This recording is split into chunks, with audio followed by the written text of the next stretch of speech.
Dear students, आज के इस वीडियो में हम द लिटिल रिवर पोम के वार्मिंग अप के क्वेश्चंस को देखेंगे और उसको हल करेंगे। चिट चैट की जो क्वेश्चन है वो है, you must have been for a family और class picnic to a river side picnic spot. क्या आप या तो अपने फैमिली या क्लास के साथ में किसी पिकनिक पर एक नदी के किनारे ज़रूर गए होंगे। तो आपको वो ध्यान में रखते हुए नीचे के क्वेश्चंस को देखना है और उसका आंसर देना है। फर्स्ट क्वेश्चन है, what did you notice on the bank of the river. क्या आपने नदी के किनारे पर किस चीज़ को देखा, किस चीज़ को नोटिस किया। आंसर है इसका, I saw animals drinking water and people washing their clothes and bathing. कि मैंने देखा कि जानवर वहाँ से पानी पी रहे हैं और लोग अपने कपड़े धो रहे हैं और नहा रहे हैं। सेकंड क्वेश्चन है, in which season did you go, was the river flow gushing और जेंटल। क्या आप किस सीज़न में, किस मौसम में वहाँ पे गए थे। क्या पानी बहुत तेज़ी से बह रहा था या बहुत ही आराम से वहाँ पे पानी बह रहा था। तो आंसर इसका, I went there in monsoon and the flow of the river was gentle. क्या मैं मानसून बारिश के मौसम में वहाँ पे गया था और पानी का बहाव था बहुत ही आराम से वो बह रहा था, बहुत धीरे धीरे बह रहा था। थर्ड क्वेश्चन है, did you notice other people by the river, what were they doing. क्या आपने दूसरों लोगों को भी नदी के किनारे पर या नदी के में देखा था, और व्हाट वर दे डूइंग, और वो लोग क्या कर रहे थे। दे वर वॉशिंग क्लॉथेस एंड बाथिंग, कि वो अपने कपड़े धो रहे थे और वो नहा रहे थे। फोर्थ क्वेश्चन है, what should we do to make sure that rivers do not get polluted. कि हमें ऐसा क्या करना चाहिए कि नदियाँ पॉल्यूटेड ना हो जाए, आलूदा ना हो। तो आंसर इसका, the people who go there should not throw litter in the river. कि जो लोग वहाँ पे जाते हैं यानी नदी में जाते हैं तो वहाँ पे कचरा ना फेंके। And if someone pollutes the river they should stop that person. अगर वो देखे कोई शख्स नदी को आलूदा कर रहा है, गंदा कर रहा है, तो ऐसे शख्स को रोके। And if we see litter in the river we should suddenly throw it away in the dustbin. और अगर हम देखें कि अगर नदी के अंदर कुछ कचरा पड़ा हुआ है तो हम उसको वहाँ से निकालें और उसको डस्टबिन में डालें या उसको कचरे की पेटी में डाल दें। वार्मिंग अप का जो पहला क्वेश्चन है वो 2 पार्ट्स में है। फर्स्ट ए पार्ट है, fill up the table of season in India. के नीचे जो टेबल है उसके अंदर इंडियन सीज़न या इंडिया के मौसमों के बारे में हमको बताना है और उनके इंग्लिश नाम या दिए हुए तो हिंदी नाम लिखना है और हिंदी है तो इंग्लिश नाम लिखना है। तो फर्स्ट है मिड फरवरी टू मिड अप्रैल। के इस दौरान यानी फरवरी से अप्रैल के बीच में कौन सा सीज़न होता है। तो यहाँ पे दिया है वसंत और इंग्लिश नेम है इसका spring. Mid April to mid June यानी अप्रैल टू जून के दरमियान कौन सा मौसम होता है, तो वह है ग्रीष्म और इंग्लिश नेम है इसका समर। यानी बहुत जब गर्मी का मौसम होता है तो ये उसको हम ग्रीष्म कहते हैं। थर्ड जो मौसम है या टाइम ऑफ द ईयर है वो है मिड जून टू मिड अगस्त। जून के बीच से लेके तो अगस्त के बीच तक के कौन सा मौसम होता है, तो सीज़न का नाम हिंदी में है वर्षा और इंग्लिश नेम है मानसून। वर्षा मतलब बारिश और मानसून भी बारिश के मौसम को कहते हैं। फोर्थ जो टाइम ऑफ द ईयर है वो है मिड अगस्त टू मिड अक्टूबर। के अगस्त महीने के बीच से लेकर तो अक्टूबर के महीने तक के कौन सा सीज़न होता है, तो उसका नाम है शराद और इंग्लिश नेम है ऑटम या फिर खिज़ा। उर्दू में हम उसको खिज़ा भी कहते हैं। फिफ्थ जो टाइम है वो है मिड अक्टूबर टू मिड दिसंबर। कि अक्टूबर के बीच से लेके तो दिसंबर के बीच तक कौन सा मौसम होता है, तो हिंदी नेम है इसका हेमंत और इंग्लिश है pre winter. Sixth time of the year है मिड दिसंबर टू मिड फरवरी। के दिसंबर के बीच से लेके तो फरवरी के बीच तक के कौन सा मौसम होता है, तो सीज़न का नाम है हिंदी में शिशिर और इंग्लिश नेम है विंटर यानी सर्दी। अब इस क्वेश्चन का जो पार्ट बी है उसमें हमको मौसमों के नाम दिए गए हैं और उस मौसम में हमको किस तरह का आबो हवा रहती है तो उसके बारे में बताना है। क्वेश्चन है match the weather with the season, के वेदर को सीज़न के साथ में आपको मैच करना है। तो फर्स्ट है विंटर, तो विंटर होता है कोल्ड। सेकंड है मॉनसून, तो मॉनसून होता है रेनी, यानी मॉनसून में बारिश होती है। थर्ड है स्प्रिंग, यानी मौसम बहार, तो वो प्लीजेंट होता है यानी खुशगवार होता है। फोर्थ है प्री विंटर, यानी सर्दी से पहले का जो मौसम होता है उसमें क्या होता है, तो वो होता है कूल, यानी ठंडा तो होता है लेकिन बहुत ज़्यादा ठंडा नहीं।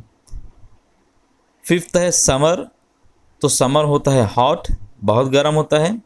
और सिक्स्थ है ऑटम, तो वो होता है विंडी। सेकंड क्वेश्चंस भी टू पार्ट्स में है। पार्ट ए है poets make the poems musical and different from prose by using many poetic devices, कि जो पोएट होता है, शायर होता है, तो वो अपने पोएम्स को या शायरी को म्यूज़िकल या मौसीकी से भरने के लिए और नस्र से या प्रोज से अलग करने के लिए बहुत सारे पोएटिक डिवाइसेस या शायरी के डिवाइस को यूज़ करता है।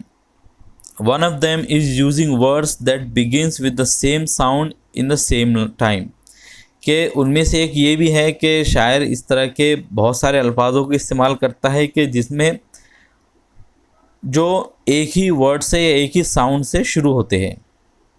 फॉर एग्ज़ाम्पल ब्यूटीफुल बर्ड्स, यहाँ पे आप देख रहे हैं कि ब्यूटीफुल और बर्ड्स दोनों बी से शुरू हो रहे हैं। दूसरा एग्जाम्पल है सैड सॉन्ग, दोनों एस से शुरू हो रहे हैं। स्टेपिंग स्टोन्स, थर्ड है सिटी साइट, और लास्ट है नो वन नोज़। इसमें आप देख रहे हैं कि तमाम जो वर्ड्स है वो एक ही साउंड से शुरू हो रहे हैं। तो इस तरह के अल्फाजों के इस्तेमाल से पोइट्री में एक तरह की म्यूज़िक और एक तरह की खूबसूरती आ जाती है। तो उसी के बारे में कहा जा रहा है कि this device is called alliteration and belongs to set of similar devices named figure of speech, कि इस तरह के अल्फाजों का अगर पोएम्स में या नज़्म में इस्तेमाल किया जाए तो हम उसे एलिट्रेशन कहते हैं। यानी जब नज़्म की किसी लाइन में कोई दो या दो से ज़ायद अल्फाज इस तरह के आए जो एक ही साउंड से शुरू हो रहे हैं, तो हम कहते हैं कि इसमें एलिट्रेशन का इस्तेमाल हुआ है। और एलिट्रेशन जिस डिवाइस से ताल्लुक़ रखते हैं तो उनको हम फिगर ऑफ स्पीच कहते हैं। Figure of speech add to the beauty of a poem, कि जो फिगर ऑफ स्पीच है तो वो जो नज़्म की पोएम की खूबसूरती में इजाफ़ा करते हैं। अब हमको यहाँ पे हिदायत दी जा रही है कि now right 5 pairs of word that begins with the same sound, कि आपको 5 ऐसे वर्ड्स लिखना है कि जो सेम साउंड, सेम आवाज़ से शुरू होते हो। यहाँ पे 5 वर्ड्स आपके लिए लिखे गए हैं। बैड बॉय, तो आप देख रहे हैं दोनों के दोनों बी से स्टार्ट हो रहे हैं। नाइस नेम, दोनों एन से शुरू हो रहे हैं। कूल कार, दोनों सी से शुरू हो रहे हैं, और आवाज़ दोनों की सी से शुरू होने के बावजूद इनके साउंड जो है के की है, का, कूल कार।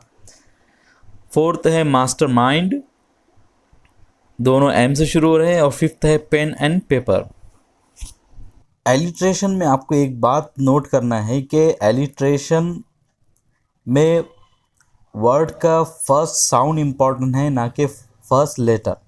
मतलब ये कि अगर एक लाइन में 2 ऐसे वर्ड आ रहे हैं जो एक ही लेटर से स्टार्ट होते हो, लेकिन दोनों वर्ड में उस लेटर का साउंड अलग अलग तरीके से आता है, तो वहाँ पे एलिट्रेशन नहीं होगा। एग्जाम्पल के तौर पे अगर एक लाइन में सी 2 वर्ड्स के शुरुआत में आ रहा है, लेकिन एक वर्ड में उसकी आवाज़ सा आती है और दूसरे वर्ड में सी की आवाज़ का आती है, तो वहाँ पे एलिट्रेशन नहीं होगा, बल्कि एलिट्रेशन उसी वक्त होगा जब सी की आवाज़ दोनों वर्ड में का आए या सा आए। तो याद रखिए कि एलिट्रेशन में वर्ड का पहला साउंड इम्पॉर्टेंट है, ना कि पहला लेटर। अब यहाँ पे हमको सेकंड क्वेश्चन के पार्ट बी में बताया जा रहा है कि poets also make use of word that resemble a sound, के जो पोएट्स होते हैं वो इस तरह के अल्फाजों का भी इस्तेमाल करते हैं, इस तरह के वर्ड्स का भी इस्तेमाल करते हैं जो किसी साउंड की तरह होते हैं, साउंड की तरह लगते हैं। The words are for example, और वो अल्फाज एग्जाम्पल के तौर पे, मिसाल के तौर पे ये है bang, swish, beep, roar, tweet. Bang जो यहाँ पे वर्ड है तो उससे हमको पता चल रहा है कि ये किसी चीज़ को किसी चीज़ पर मारने की आवाज़ है। स्विश जो वर्ड है तो वो तेज़ी से गुजरने की आवाज़ है। बीप कहते हैं किसी चीज़ की बीप बीप करके जो आवाज़ आती है उसको कहते हैं।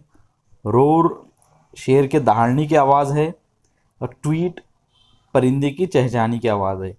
तो इन तमाम अल्फाज में जिस साउंड को ये अल्फाज रिप्रेजेंट कर रहे हैं तो ये उन्हीं की तरह अल्फाज की बनावट या तलफ़ुज़ भी है। Such words are called onomatopoeic words, कि इस तरह के अल्फाजों को ऑनोमाटोपोएटिक वर्ड्स कहा जाता है। If they occur in some line of a poem, the figure of speech in that line is called onomatopoeia, कि अगर इस तरह के अल्फाज यानी ऐसे अल्फाज जो अपने अंदर के साउंड को ही रिप्रेजेंट करते हैं या उसी से रिजेंबल करते हैं, वो अगर किसी पोएम की लाइन में आते हैं तो हम उसे एक फिगर स्पीच का नाम देते हैं जिससे कहा जाता है ऑनोमाटोपिया। तो ऑनोमाटोपिया कहा जाता है कि जब पोएट पोएम की किसी लाइन में ऐसे वर्ड्स का इस्तेमाल करे जो उसी के साउंड से रिजेंबल करता हो। यहाँ पे अब जो थर्ड हमको पॉइंट है उसमें इंस्ट्रक्शन दिए जा रहे हैं। Play a game, set a time limit of 5 minutes, using letter from the word onomatopoeia, make as many 4, 5, 6 letter word and write them down. कि आपको 5 मिनट का टाइम लिमिट रखना है और उसमें ऑनोमाटोपिया जो वर्ड है उसी के लेटर्स लेना है और उसी से 4, 5, 6 लेटर्स वाले वर्ड बनाना है और उन्हें लिखना है। The one who makes maximum number of words with in the time limit is the winner, और जो टाइम लिमिट के अंदर सबसे ज़्यादा वर्ड्स बनाएगा, अल्फाज बनाएगा, तो वही विनर होगा। तो आपको क्या करना है कि यहाँ पे ऑनोमाटोपिया वाले वर्ड्स बनाना है। ऐसे वर्ड्स आपको बनाना है या लिखना है जो अपनी आवाज़ को रिप्रेजेंट करे, रिजेंबल करे। यहाँ पे कुछ वर्ड्स मैंने लिखे हैं, आप उनको देखिए और उनको नोट कर सकते हैं। जैसे वर्ड है फर्स्ट स्लैम। स्लैम कहते हैं कि दरवाज़ा ज़ोर से बनना या किसी चीज़ को किसी चीज़ पर पटकना। तो जो आवाज़ पैदा होती है तो उसी से को ये वर्ड रिप्रेजेंट करता है, उसी से रिजेंबल करता है। यानी स्लैम मतलब किसी चीज़ को किसी चीज़ पर पटकना। बेबल, वार्बल, मम्बल, ये तीनों जो वर्ड है तो वो कहते हैं कि बकबक करना, बड़बड़ाना या बेमाने अल्फाज अपने मुंह से निकालना। जब इंसान अपने मुंह से बेमाने अल्फाज निकालता है तो अक्सर वो इन्हीं तरह के होते हैं, बेबल, वार्बल, मम्बल।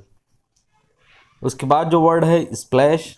तो स्प्लैश जो वर्ड है वो पानी पर किसी चीज़ को मारने के बाद जो पानी उछल कर गिरता है तो उसकी जो आवाज़ आती है तो उसको स्प्लैश कहते हैं। क्योंकि पानी में कोई चीज़ मारी जाए तो उससे जो पानी की आवाज़ बनती है वो स्प्लैश करके होती है। उसके बाद जो वर्ड है बैम। बैम कहते हैं कि किसी को किसी चीज़ पर मारना। गर्गल कहते हैं कि गरारे करना। जब आदमी हलक में पानी लेकर गरारे करता है तो वो गरगर करके इसकी आवाज़ आती है, तो उसी को यहाँ पे इंग्लिश में गरगल वर्ड से रिप्रेजेंट किया जा रहा है। बेल्च कहते हैं डकार लेने को। इस तरह उर्दू के अंदर भी बहुत सारे अल्फाजों का, वर्ड्स का इस्तेमाल होता है जो अपने ही आवाज़ को रिप्रेजेंट करते हैं, उसी से रिजेंबल करते हैं। जैसे हम कहते हैं कि गाड़ी जन से निकल गई, तो जो गाड़ी जो जन जो वर्ड है उसी के अंदर उसके आवाज़ को रिप्रेजेंट किया जा रहा है कि गाड़ी निकलने के वक्त जो आवाज़ आई तो वो जन जैसी थी। उसी तरह हम कहते हैं कि बादल गड़गड़ा रहे, तो गड़गड़ाना जो वर्ड है उसी के अंदर उसकी आवाज़ को भी हम बता रहे हैं। चहचहाना, चहचहाना जो वर्ड है तो उसके अंदर की जो आवाज़ है तो उसी को ये वर्ड भी रिप्रेजेंट कर रहा है, उसी को बता रहा है। अक्सर बच्चे खेलते वक्त डिशुम डिशुम की जो आवाज़ें निकालते हैं तो वो आवाज़ भी एक तरह के ऑनोमेटोपिया की मिसाल है कि उसमें पंच मारने की या मुक्के मारने की आवाज़ को रिप्रेजेंट किया जाता है। तो इस तरह हमने जाना कि फिगर ऑफ स्पीच एलिट्रेशन क्या होता है, फिगर ऑफ स्पीच ऑनोमेटोपिया क्या होता है और उनकी मिसालों को समझा। मुझे उम्मीद है कि आपको ये दोनों फिगर ऑफ स्पीच समझ में आ गए होंगे और इसके अलावा जो दूसरी चीज़ें हमने इस वार्मिंग अप के क्वेश्चंस में देखी और समझी वो भी आपको समझ में आ गई होंगी। फिर भी अगर आपको कोई क्वेश्चन या कोई सवाल हो तो हमसे ज़रूर पूछें। मिलेंगे आपसे अगली वीडियो में। अस्सलाम वालेकुम।